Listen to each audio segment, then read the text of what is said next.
e o arcano menor do Rei de Paus. Então, o Rei de Paus, ele representa autenticidade, integridade, sinceridade, ação corajosa. Normalmente, o Rei de Paus, ele sai numa situação em que a pessoa pode sofrer algum tipo de retaliação. Porque o Rei de Paus, ele vai realizar uma ação que vai ser, de alguma forma, transformadora, inovadora, diferente e talvez revolucionária.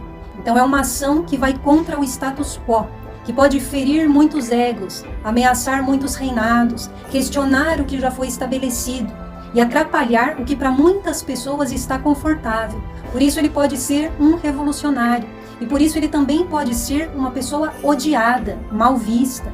O Rei de Paus é a pessoa que aponta o dedo na cara da sociedade, que tem coragem de falar as verdades que ninguém quer ouvir. O Rei de Paus tem coragem de fazer as perguntas difíceis. Ele não segue protocolos, ele não é do tipo copia e cola, ou do tipo siga o modelo. Ele não atende ao modelo certo de ser, ou o modelo certo de ser do momento. E por isso ele tem essa característica de autenticidade, de questionar o sistema, a própria religião, criticar os doutores e mestres, aqueles que são considerados sábios, questionar e ir contra os dogmas, as leis, as doutrinas. O Rei de Paus não segue ninguém e não puxa o saco de ninguém. Ele não é a pessoa que vai tentar se aproximar do político porque ele é político, ou vai tentar fazer amizade com uma pessoa porque ela é rica, ou porque possui alguma posição de destaque na sociedade. Por isso também a característica de integridade do Rei de Paus. O Rei de Paus é verdade, ele é correto, digno e íntegro. Ele é uma pessoa limpa, porque ele não é movido por valores materialistas ou valores materiais. Ele não é movido nem pela mente e nem sequer pela necessidade de sobrevivência. No naipe de ouros, nós temos figuras que estão preocupadas com a conservação, que é uma característica do naipe de ouros. Conservar, manter, tornar estável. E assim essas pessoas se preocupam com a sobrevivência, com o pão de cada dia, com a segurança, as figuras do naipe de ouros.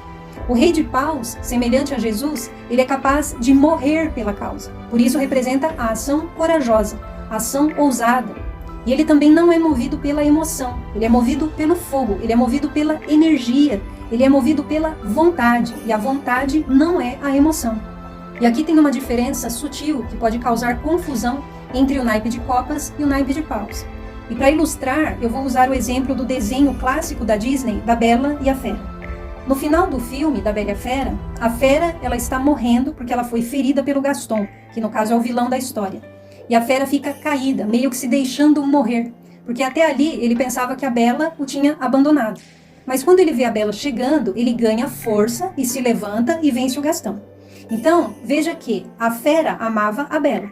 Amar é o sentimento. Ele estava triste. Tristeza é a emoção. E mesmo triste, ele não tinha deixado de amar a Bela. E mesmo amando ainda a Bela, ou seja, o sentimento estava lá, mas mesmo assim ele estava caído e sem força. Por quê? Porque ele não via sentido em lutar. Então, não havia energia. Mas quando a Bela apareceu, devolveu-lhe o sentido. E aí ele ganhou energia. Por isso que eu digo que o naipe de paus representa o sentido de ser. Não foi o amor exatamente que o fez ter energia, no caso a Fera, porque ele ainda amava, mas foi ver sentido em viver que o fez levantar. Esse levantar é o ás de paus. Então, o Rei de Paus, ele é movido por essa energia, pela vontade, por algo que lhe dá sentido, que é o naipe de paus. É mais forte que sobreviver, é mais forte que ficar rico ou ser importante no mundo, é mais forte que conquistar riquezas, bens e honra, é mais forte do que ser bem-sucedido aos olhos alheios. Porque isso que o Rei de Paus faz, isso que ele defende, é um valor intrínseco à sua natureza, à sua essência. E por isso, nem ele mesmo pode negar. Ele é o que transforma o mundo, o primeiro que sai do armário, seja esse qual armário for. O que ajuda os outros a se libertarem também. O que chama para briga. O Rei de Paus não fica calado. O Rei de Ouros é o que mantém, é o contrário do Rei de Paus. O Rei de Paus transforma, é o potencial do fogo. Destruir, transformar, criar e purificar. Semelhante ao eremita, o Rei de Paus, ele está olhando para trás, como se fosse se voltar para frente, mas olhando o que precisa ser transformado, É como se ele estivesse olhando para trás, vendo o que precisa transformar, e ele vai se voltar para realizar uma ação para transformar então.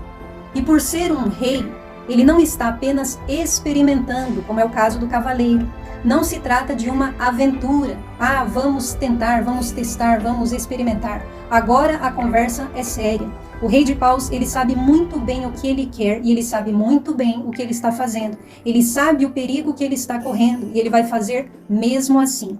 Firme na sua postura e na sua decisão, porque essa decisão é madura e essa escolha é legítima.